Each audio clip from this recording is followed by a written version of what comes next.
Welcome, great souls, for that is who you are. You are great souls who are aligned with these teachings. And so this is a Take Heart Publications event. We are so very happy to have James Twyman's new book, Annihilated Self, that we're publishing. Just a word of background about Take Heart Publications. What we're publishing is really in the tradition of A Course in Miracles. We started with publishing A Course of Love, which Jesus describes as a continuation, that's his word, of A Course in Miracles. We published Choose Only Love, which is in 7 volumes. We published Resurrection Consciousness, Dewdrops of Wisdom, The Age of the Heart, Truly Beloved in 3 volumes, Embodiments of Love, and now The Annihilated Self. So we are very, very happy to have with us Jimmy Twyman. Patricia is not only a friend, but a deep soul in her own right. She's written a couple books. And I'd love you to introduce yourself a little bit, Patricia. And I want to introduce Rodrigo. Rodrigo, would you highlight yourself for a second, please? Rodrigo is not only the engineer tonight, he is co-publisher with me of Take Heart Publications. And somebody to know. And Booty, his wonderful wife, Booty. So anyway, there we go. And it can take me off the screen and just leave Patricia and Jimmy to have their conversation. Hi, James. What I would love to do before we actually launch into the interview itself is, and this is something that I've done before in some of the Take Heart Publications book launches. We have here this evening a wonderful group of people, of souls who are really open to what this book is offering us. And we have a unique opportunity in this moment to really come together with our own heart energy and soul energy and bless this book and its emergence into the world. So I would love for us all to just take a moment, close our eyes and open our hearts. And just take a moment to give thanks for this beautiful book that has found its way into this world through James.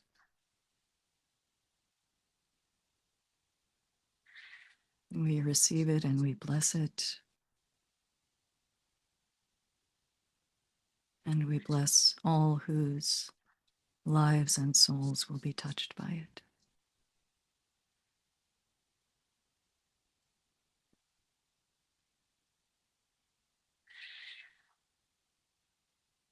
So thank you all. So Glenn asked me to introduce myself, but I'm not really going to do that because I don't feel like this moment is about me, and it's actually not about any individual self, which is really the message of this book, The Annihilated Self. And I would love to have you share with us, and you share this in the opening of the book, what inspired you to enter into this experience that this book became. First of all, thanks to all of you. Thanks to this amazing publishing company, Take Heart Publications, which I've enjoyed so much over the years and feel so blessed to be a part of. And it was just a very natural joining. I I knew that this was a book that needed to be put out by a company that would really understand and allow this message to come through in the highest way. You know, a lot of people have have asked me why I say that this book, which I have right here, this is my hardcover copy. I love the fact that I can get it in hardcover. Why I claim that this is the book I was born to write. Out of 26 books, why would this one be that one? And the answer is, if I were to never write another book, I would be very satisfied because for me, this book, it was so personal. It was all about that final annihilation of self. In fact, that's the other thing that people often bring up, that word annihilated.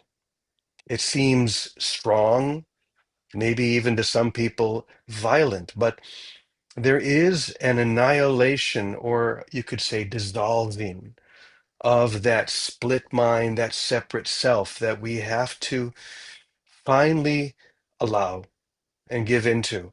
So I found myself very much in this process myself. And I was reading something and I came across a Beguine mystic from the 14th century that I just fell in love with. In fact, let me read like the first paragraph here of the introduction because I think it says it better than I can. So it says, on June 1st in 1310, Marguerite Porete, who was a Beguine mystic. I'll talk a little bit in a moment what the Beguines were, and the author of the popular book, The Mirror of Simple Souls, was burned at the stake at the Place de Grève in Paris. Her refusal to retract her book's primary assertion that grace alone activates and inspires the soul, rather than blindly following religious precepts or prescribed virtues, led to this terrible moment. She was given the choice as she languished in prison: recant her heretical assertions or face execution. For 2 years, authorities tortured Marguerite, convinced that their abuse would lead to her salvation. She refused to defend herself. She did not even attend her own trial. And so the ecclesiastical judges were left with no other choice: annihilation. So I was struck by the certainty and the courage of Marguerite, this Beguine mystic. The Beguines were a group of women who, primarily in the Middle Ages, came together in hundreds of communities throughout Europe to live together communally, to serve the poor, but not to take vows as nuns would. So they would come together maybe for their whole life, or maybe they would come for a period, and then when that period was over, they would leave. So it was a beautiful expression, and many of these Beguine women became deep and powerful mystics, and Marguerite was certainly one. And as I began to read her book, I was so moved by the conversation that she was having between love, which would be the divine, and self, which would be each one of us. And that's all her book was a conversation between these two. And every once in a while, another character would step in, the character of reason, that mental construct that we all have that is trying to force us to give just enough that we can still hold on and still maintain control. But what Marguerite realized is that no, what's needed is a total annihilation, that final step. So each and every single one of us, we're on a spiritual path. We read beautiful books like A Course of Love, A Course in Miracles, and many others. And each one of these is sparking something deep within us to drive us to this point where we say, there is nothing else that I want. Or as it would say in A Course in Miracles, the world I see holds nothing that I want. And it really struck me as I was reading her book. And then what happened was, as I put the book down, it was almost as if the conversation continued in my mind. So I got out my computer and I just allowed that conversation to go on. Now, some people will ask, did you channel this? Was it some source outside you? And the answer is there is no source outside of you. So, in that sense, it was the channeling of that wholeness, the completion within each one of us, love itself. And the conversation continued for about 3 days. And when it was finished, I had this beautiful collection. And I really truly felt that after all the work I've done for many decades, that this was the one thing I would hold to. Once again, because I needed it so much myself, because I was ready for it myself. That final step, what we call the annihilated self. And so for me, it was such a beautiful gift, and I wanted to share that gift. So when I spoke to Rodrigo and Glenn and Muffy and the others at the company, and of course John Mundy and my dear friend Vicky and everyone at Namaste Village in Mexico, I would read to them, and I could feel that the impact was not only for me but for each one of them as well. So I was thrilled when Take Heart Publications decided to join with me in putting this out. So that's a little bit of the background. Yeah, thank you for that so much. And that your your book is, as you said, it continues in this form of conversation, of dialogue, to use the Course of Love's term, dialogue, between love and, in your book, soul, rather than self. Oh, yes, so Yeah. correct. So, and and then, of course, that voice of reason also showed up, which I laughed, when I read that part. It's like, oh yeah, I know this voice that tries to, make the case for why everything that love is saying is really impractical, and don't mislead the soul by saying these things. Really, I found it humorous because I could identify. And I'm curious, James, what it was like for you, because this book came forth in 3 days. What was it like for you to be immersed in that experience? I think you said the word perfectly, to be immersed. Immersion is what's required for each one of us, not putting one foot into the pool and the other foot still on the ground. We have to make a firm and resolute commitment. This is the only thing I want, and then to let go of even that. And this is something that love in the book speaks to, letting go of even the desire to let go, Yeah. to enter in. Everything must be offered to the fire. I Mm. also really like the image and the subtitle of the book, Consumed by the Fire of Love. And so this is a process of total giving, not dying, because the self that we've claimed is not real, is not who we really are. It is a Mhm. total letting go into that which we have always been, the one that is known Yes. and loved by God, whatever God is, right? We leave, even Yeah. let go of that, the idea of Yeah. God. Like Yeah. in A Course in Miracles, my favorite paragraph, simply do this, let it all go and come with wholly empty hands unto God. So that was certainly my experience when I was bringing this book through, when I was having this conversation. And then when I would go back and read it myself, the power of it was so amazing. The heat from the fire was so strong that that's why I say this is the book I was born to write. There have been many others that I'm very happy about, but if there was only one book that I would say this is what I would claim for myself, not try and put it out there as like anything other than that, but this would be the one that I would take with me to a desert island and I would read this one. Hmm. Yeah. Well, it really is a remarkable book, and throughout the book, there's this gradual sort of shedding. I guess I'll use that word, shedding, of everything that constitutes the personal identity. One thing after another, after another, after another.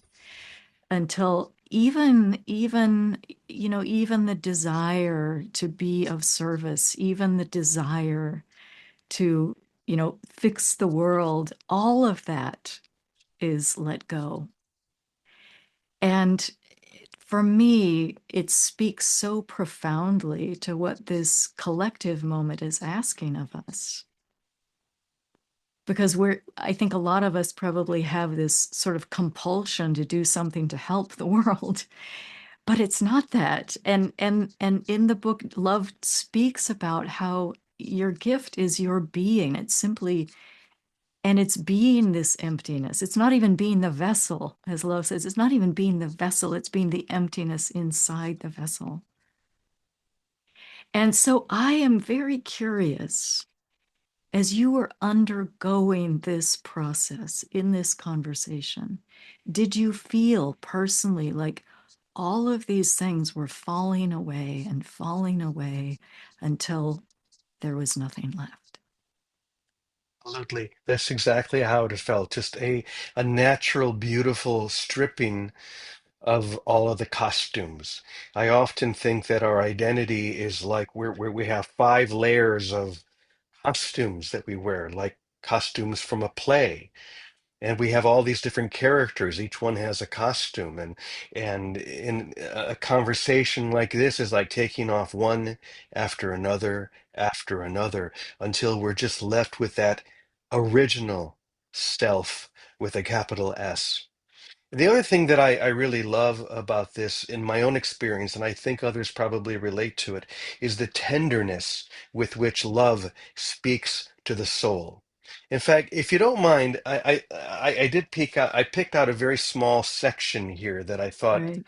might illustrate that and might be good to read. So Yeah, let's please. just enter into the experience of the conversation and realize this is not a conversation between Jimmy Twyman and God. This is your conversation with love itself. So put yourself right into this moment as if love was speaking very directly to you, because love is speaking very directly to you.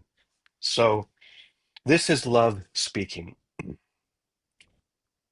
This is where I am leading you, beyond cause, beyond need, beyond the self who says, I am loving. In this place, there is no you and no other.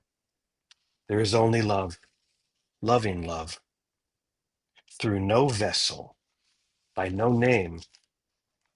And so, my gentle one, be like the soul who consents to be undone.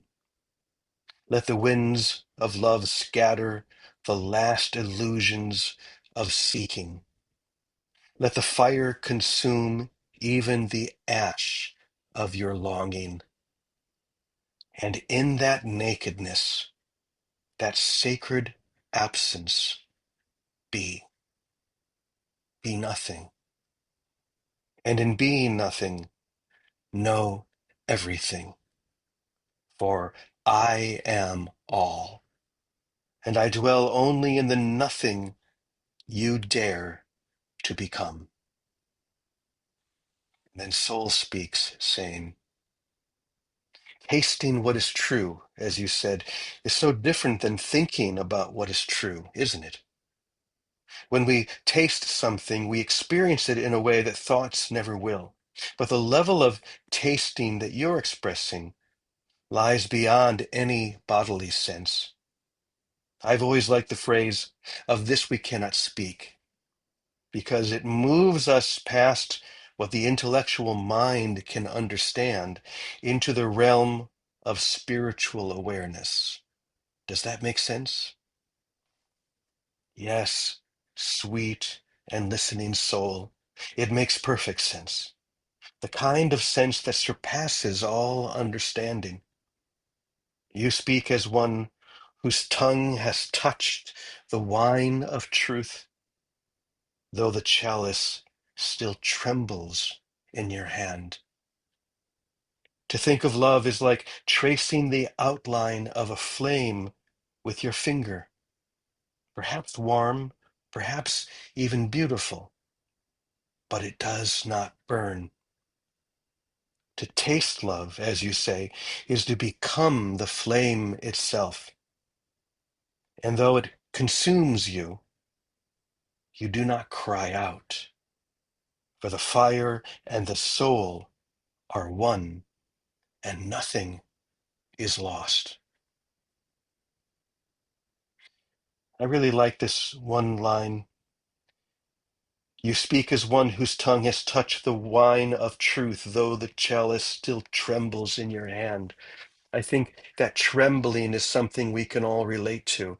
That final step, as if we're on the edge of a cliff and we're asked to step off, believing that wings will suddenly spread and we'll fly, but trembling nonetheless, holding that last little shred of doubt. And that's what this book has done for me, is it has, even though the word annihilated seems so strong, it has gently just undone all of it and given me that little nudge off the cliff, which is we all need. And suddenly the wings spread out, and we taste the freedom that we've always known within. So that's just a little tiny section for anyone who has not had a chance to read the book yet. And it gives us an idea, a taste of the beauty of the language also. It's so beautiful, it's so poetic. And as you say, love is so tender and speaks so tenderly and begins every response with these terms of endearment. It's so sweet. And I had something I was going to ask you and it just flew away. By Oh, the I way, know what it was. Yeah. no, you go ahead because I don't want it to jump away again. Yeah, no, it's that, it's that when we're in that separate self identity, what this book is speaking to seems terrifying and it seems like the ultimate loss. And yet, and towards the end, the soul says, speaks of the of the relief of being Mm, no one.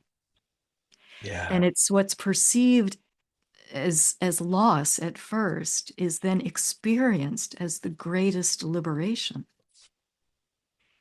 And I wonder if you could speak to that at all, about that fear of the loss of self and then the liberation when that undoing, when that shedding has happened. yeah. We are afraid of losing that which we have claimed. And we have all claimed to be something that we are not, an identity with a body, with a personality, with a history, and all of these things that seem very rightfully so, seem to make up who I am, how I share in the world. And yet there is a weight to that. There is a heaviness to that that we all feel. Once again, like those costumes, there's a weight to having 30 costumes. It's like they go all the way out here. And the more costumes we wear, the heavier we become. And yet, as those costumes or identities or all the things that we've claimed separate from the beloved, as everyone slips away or dissolves, we feel a lightness, we feel a freedom beginning to take over.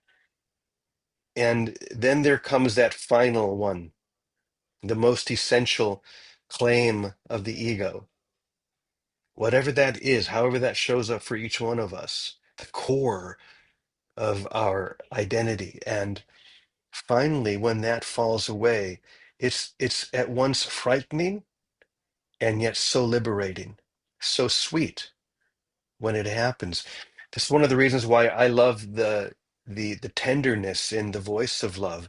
My own teacher, my own awakener, was not like that at all. He was like a Zen master who would, go at you hard. And that's what I needed at that time. That was the stage when I came with all of my costumes on. and I needed someone very firm. But now, this final stage, I think what we all need is that tender voice saying, only love, only God, only now. It's so tender, and yet we feel it. There's a resonance, there's a vibration. So even though the book is called The Annihilated Self, and some people have mentioned, why don't you call it The Dissolving Self or something gentle? What I always say to people is if you feel that, then there's something there for you. Go there. Don't shy away from the idea that the self is being annihilated, because that shows there's something I'm still holding on to. Just relax, release, allow. And the tenderness of love, as she says, just come, take my hand. Let's do this together. Is so beautiful. That's why I love this so much, is because it's so beautiful the way she reaches out and just leads us home. Yes, indeed. And James, when you talk about all of these costumes that we wear, we're just piled, we've got these costumes piled on us. And there are some costumes that, aren't too hard to let go Mm. of. They're okay, I can let go of that. I can let go of that. But then it gets down to these costumes or these identities that feel that are perceived by the self to be essential, and that without that there's nothing. And that's the whole point, right? That without that there is nothing, the nothing that is the everything. Right. But I'm curious, for you, as you were releasing these costumes, did you get to one that really felt that you had perceived as really core to who you are, and that felt I like really like, how do I let that go? I sure did. So let me explain that. Some of you know that I am an Episcopal priest, and I am a member of a Franciscan community within the Episcopal and Anglican tradition. My whole life, I have been, I felt called by St. Francis to walk with him and St. Clare. And when I was 18, I left home to become a Franciscan. I left after a couple of years, but it remained. So when I had the chance to return to that through this community, it was beautiful. And yet I realized how that was just another costume. In fact, literally, I mean, I wear my Franciscan habit. It looks like a costume. And as this book came through, I noticed my hesitancy to I hesitated, I'm not sure if I'm using the right word. I hesitated in letting go of that costume because it's so beautiful. I'm a follower of Saint Francis. I'm doing the work of God and all of these things. And I went to Assisi. It was right before many of us got together in Holland. I was in Assisi. And it was there that I began to feel the stripping away of that final costume. And it was a little scary because it's something that I loved. I loved being a Franciscan and a priest and all of these things. But I realized that even this I have to hand over to love and say, do with it what you will. If there's something here that I can still serve in, fine. But if it means letting go of that, I'm perfectly fine with that as well. So since then, I've stepped back completely from my priesthood. I have taken a leave of absence from my Franciscan community, and I'm just holding still and listening, waiting for guidance. I don't know where that's going to take me, but it was very much that final costume, something very core. And I'm sure there are going to be other things as well, but those were two that were like childhood imaginings, things that I felt so called to be, to share, and and yet since I've let them go, it's like there's a momentum that's created. But when you start to let go of, especially those essential costumes, like you said, there's some it's like that's easy to let go of. Some of the other ones are like, oh, this is who I am. But as we let go of them, the momentum increases and we feel this vibrancy in our being that says, no, I am the holy, perfect child of God, complete and healed and whole, shining in the reflection of God's love. That's who I am. And and we come naked to that. We don't come with any of the costumes. So once again, it was the tender voice of love that almost um, that called me, cajoled me to say, just let it go. You don't need it anymore. And it just fell off. It was beautiful. Yeah. And that is such a great example because some of the costumes that are the hardest to let go of are the ones that seem holy. I mean, these are costumes that we perceive to be of God, of the divine. So to be asked to even let that go, it's like the total, total, total stripping away. And ultimately, it's not about any costume, holy or, whatever that means to us, holy or not. It's just like that complete emptying. And I'm really, you began to touch on a question that I had, which is, what have you experienced to be the lasting or the lingering effect of this, and how is it affecting your life? And you've just shared that with us, and Joy. I can appreciate that. I'm a former pastor, and there came a point when it was time for me to let that go, and there's like this, whoa, like it feels so core to one's sense of self and identity. Yes. Well, I want to make sure that we leave some time for questions and reflections from those who have read the book, and questions from anybody, whether they have or not. And in a moment, I'm going to ask Glenn to come back on. But before that happens, I just really want to thank you so much, James, for, first of all, your willingness to enter into this process. Hmm. And secondly, for your willingness to let it be shared. Glenn had asked me to read the book before publication so that I could write an endorsement. And Glenn didn't give me a whole lot of time to do that. So I'm like, I've got to read this book really quickly. And, you say in the beginning, this is not a book to be read quickly.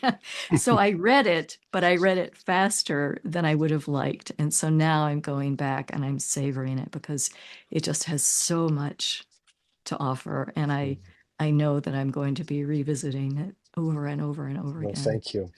So There, thank you there, so much. there are two people that I would love to hear from. The first is someone who has been in my life for so many years, and my dear sister, Vicky Poppy, and she's here, and also John Mundy, who wrote the introduction for the book. Two people I've known for decades, who Yeah. who had the chance to read the book, who had the chance to experience it. And I invited Vicky. I'm happy to see that John is here as well. I would love to hear from both of you guys of what your experience has been. And before they answer, Rodrigo, you can unspotlight me, and then Glenn will be facilitating the question, the Q&A time. So thank you again, James. Oh, Thank you. thank you so much, Patricia. Vicky, why don't you go first? Okay, I'm so grateful for tonight. Glenn, did you want to say something first? No, no, go. I Okay. mean, this has been a beautiful, deep conversation, and I'm delighted that you'll be part of it, and John too. Thank you, Glenn. And I want to thank Patricia, and I especially want to thank Patricia, of course, you, Jimmy, for the blessing that we gave you together, because it's in this extended family that we are the living of this message, that we haven't been gathered by accident, and that we are an extended family in communion with this resonance, and that all of the books, Glenn, that you have been publishing, all of the messages are leaning into this tenderness of love as the only reference for what we need. And this particular book, Jimmy, it's such a beautiful stepping stone. Each conversation is one we all identify with. It's all of it, the reason, the voice of love, the voice of the soul. These are the thoughts, the scaffolding, as you say, of the ego system that is being finally melted. And even though the title seems harsh, the experience is called for this gentleness of letting it dissolve. And your example of letting go of the priesthood is something that resonates with many of us in different roles that we've had, but that we would be the family that blesses you in launching this message to the whole sonship.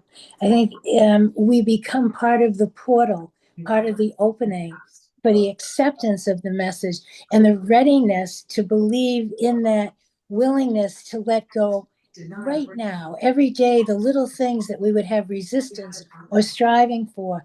It's in those little moments that we become that annihilated self ourselves. So, Jimmy, thank you for such a beautiful, wonderful life together that we've had, and a beautiful gift to all of us and to the world to articulate the simplicity of letting love love us. Thank you, Glenn. Thank you, everybody. Rodrigo, all of Take Heart, Patricia, everyone here. I love you all. Thank you, Glenn. Thank you, Vicky. Thank you, Vicky. You know, I love this theme. I love this idea. It's got to be a complete idea.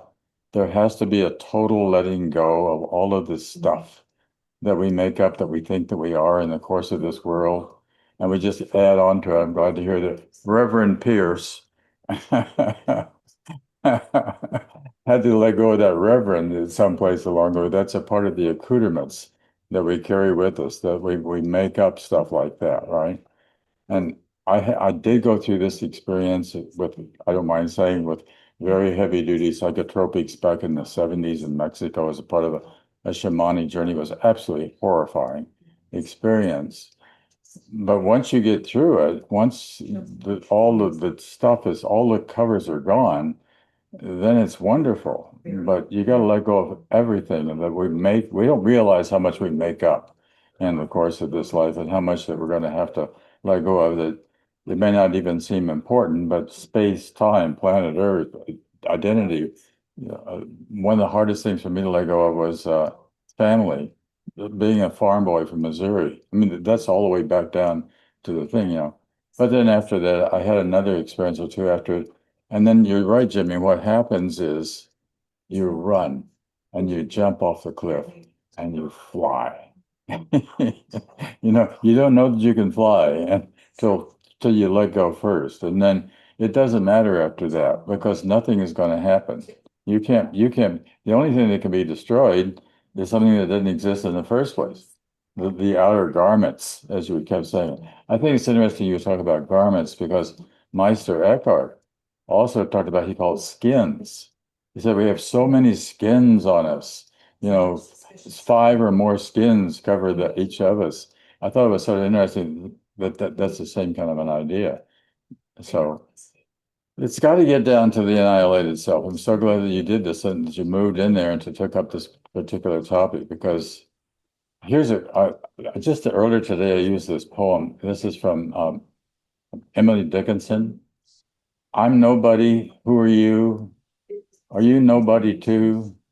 Then there's a pair of us. Don't tell. They'd banish us, How boring to be somebody. How public like a frog to say your name the whole day long to some admiring bog. So we make up this identity, and then we got to let it all go. And hopefully you can do it simply and gently, because you're going home after all. And then you're going back to your real home, and not you're stepping off the stage. You don't have to be the actor on the stage anymore, which is what's nice. So thanks for writing this. You did a great job, and I thoroughly enjoyed it. Oh, thank you, Moving John. in the right, yeah. I was honored to have you write the introduction. Well, I was very happy to do it. I got the job. Thank you, Bill. And thank you, Thank you, Vicky. John. Thank you, Vicky. It's been lovely, lovely to have you part of our conversation here. Okay, Miguel, come on in, Miguel. Thank you, James. It's wonderful. And it all makes sense and is very reasonable. But since you refer to reason, and this might be one of the garments or costumes I wear, I have this penchant for consistency. So the word reason, there's another kind of reason. And this reason is spoken about 3 times in the course of love. I'll just read one of those lines. Think you not that reason opposes love, for love gives reason its foundation. So there he's talking that reason has a place, not the reason normally called reason. So that's all I want to say. Yeah. Thank you. It's Thank you. it's like saying the ego has a place as well.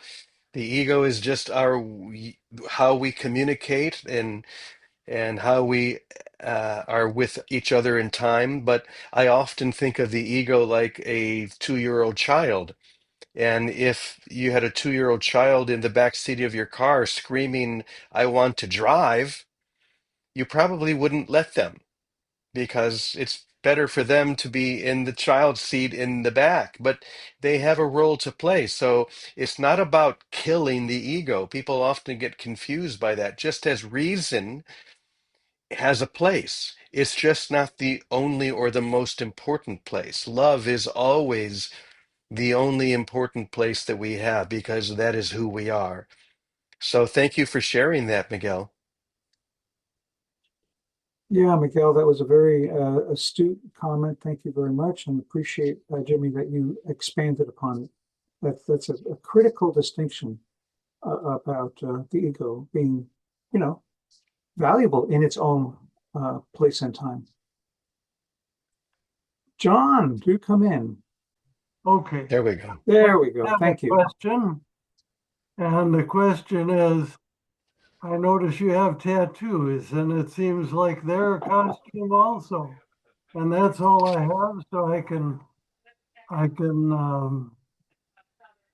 opt out.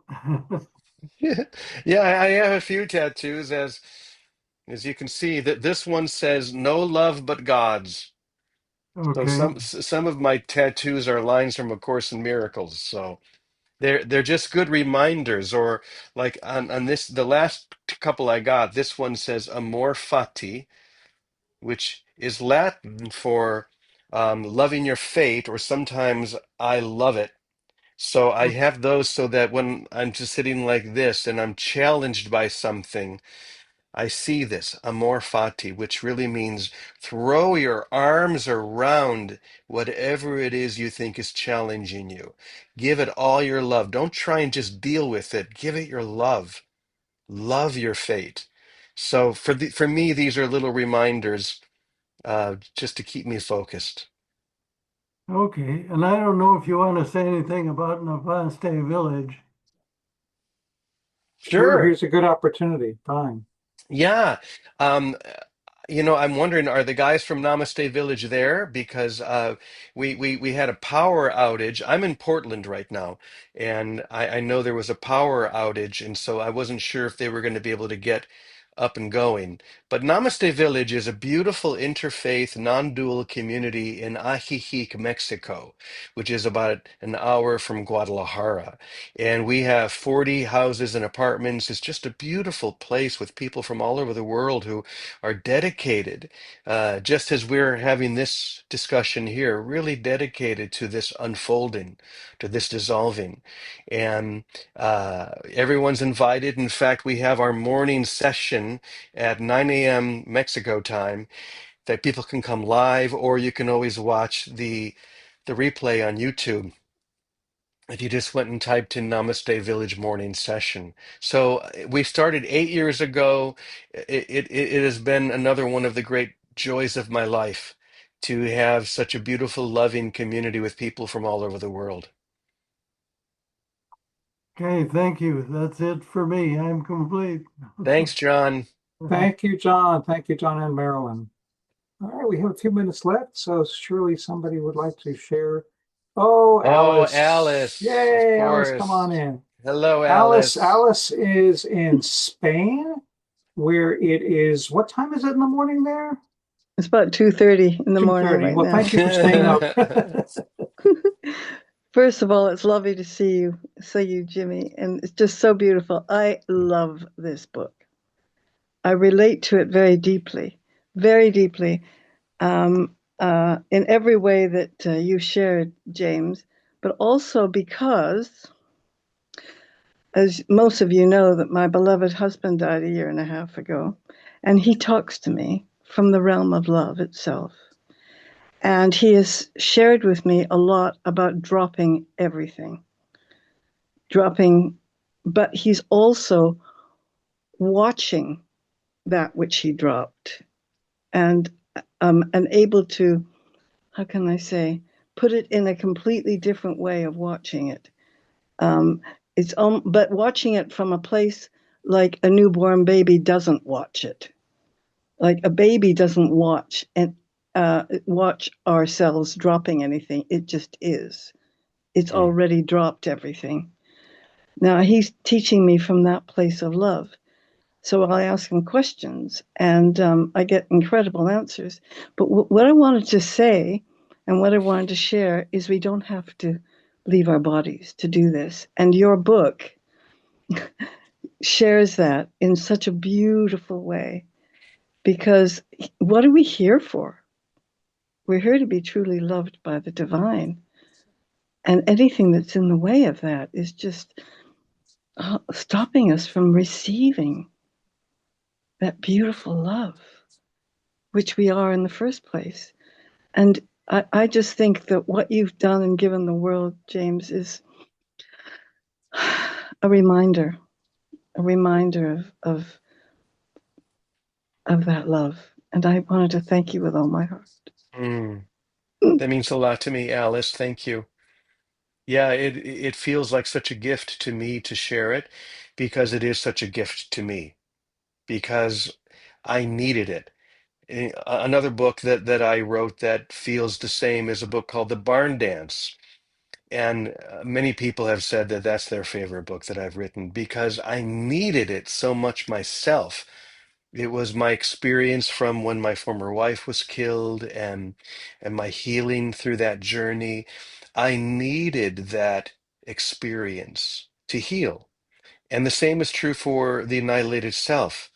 It's that final step that that sometimes seems like the hardest, even though it's just hardly a step at all. Like we were saying, that step off the cliff.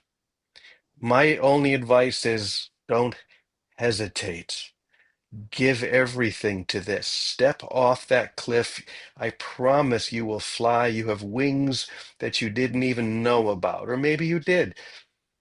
But if you just have the courage to let go of those final little skins or costumes that we cling to, thinking that they describe something that is real, the only thing that is real within each one of us is the love that created and maintains us. So cling only to that. Thank you, It's Alice. like it's like there's no death. There isn't any death. It's something much greater than that, isn't it? Yeah, and that's a message that is really coming out a lot. In fact, I'll give a plug for a book that I finished reading. In fact, I'm reading it again right now. You all probably know Dan Brown, the great novelist, and his book Secret of Secrets is exactly about this. It's exactly about one mind, and put together in a novel that you can't stop reading. So that it's everywhere in so many sources, including the best-selling novel right now. Alice, thank you for being awake in the middle of the night and joining us. Yes. Appreciate it very much. And let's see, call Dave. Come in. There we go. Okay. Two quotes inspired about how much that we've been hearing. First one is Pierre Desjardins. He said, "Come to the edge." They said, "We can't." He said, "Come to the edge. We're afraid. Come to the edge. We'll fall." He said, "Come to the edge." And they came to the edge, and he pushed them, and they flew. Mm. And the other one is Jalaluddin Rumi, which I sent to you, James, the other day. Speak of violent words. Hold on to your hats. Rumi says, "The way of love is not a subtle argument. The door there is devastation. Birds make great sky circles of their freedom. How do they learn it? They fall. And in falling, they're given wings. Thank you. Beautiful. Yes, very beautiful. Thank you for sharing that. And love is strong, clearly. Amen. Mary Beth. Hello, Mary Beth. Good to see Hello. you. Hello. I'm sorry my voice is almost gone tonight, but I want to share It it makes you anyway. sound even Oh better. my goodness. Well, first of all, thank you for this interview, for all the people who participated. I love this book, Jimmy. I want to cry right now as I am experiencing. Every time I read it, I start sobbing. And it's not, this is not the sob of a dying ego, although it is a sob of a kind of death. This is the sob that one, I don't know, expresses when truth has pierced your heart. And I haven't had a chance to write an endorsement, but I hope I still can write one for this book. Falling inward, these words, the image of not climbing anymore, right? So many beautiful images, so much poetry.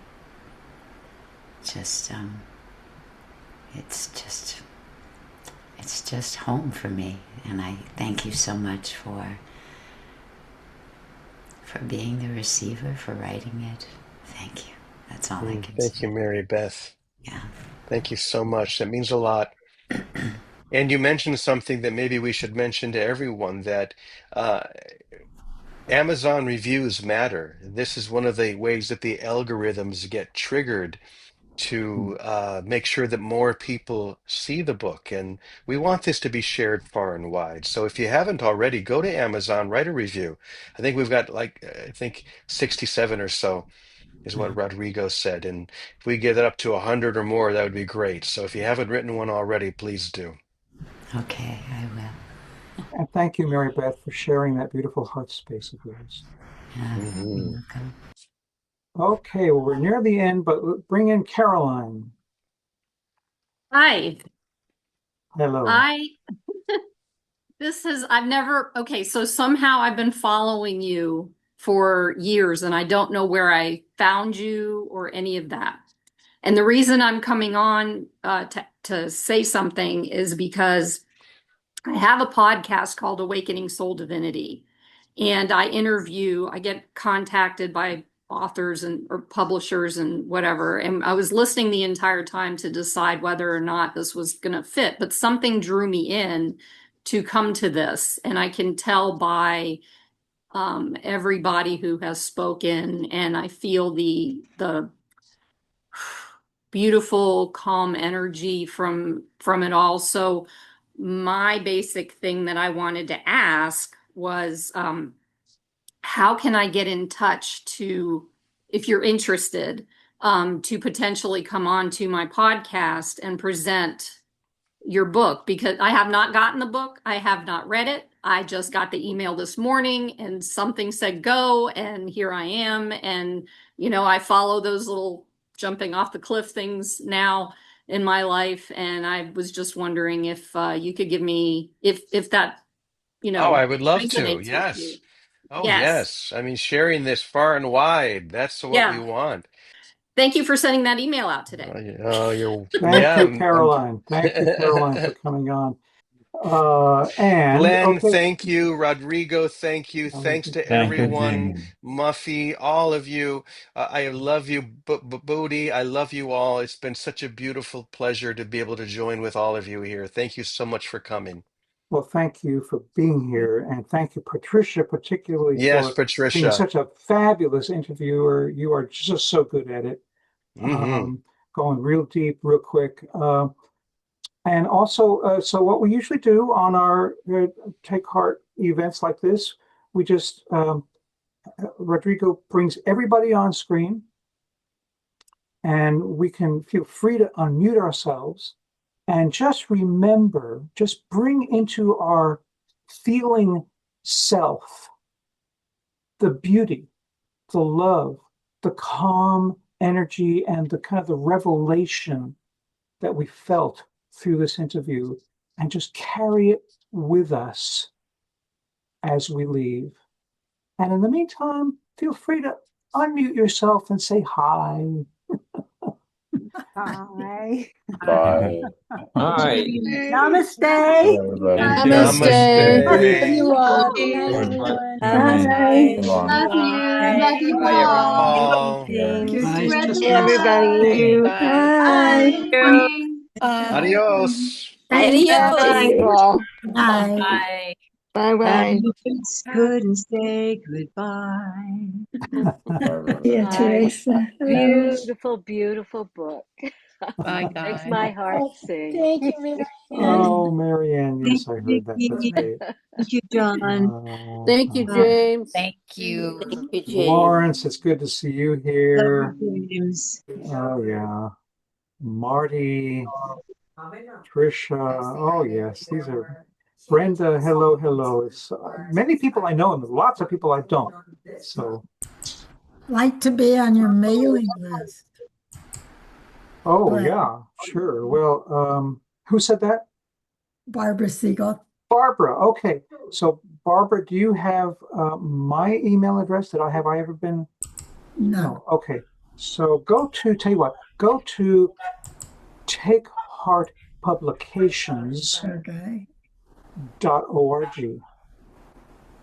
and my email address is there, Okay. along with a list of all the books we published and a little bit about the authors for each of them, including Jimmy. So Take Heart Publications, that's plural, publications.org. So go there. Okay. And just email me. I'd love to hear from you. And anybody else who wants to be on our mailing list, I'd be delighted to hear from you. Thank you, Alice, for coming this late time of the night. Oh, it's Thank wonderful. you. So good to see you. Good So to see nice to you, see Mary you, Beth, Alice. It's all love, isn't it? It's and all love. the emoji king. Oh, Vicky, Vicky. darling. Vicky. Brenda, thank you. Yeah. Very bad. Yes. Okay, wherever you are, dear ones, I'm gonna. So good night, or good morning, Bye. wherever you are. Love you.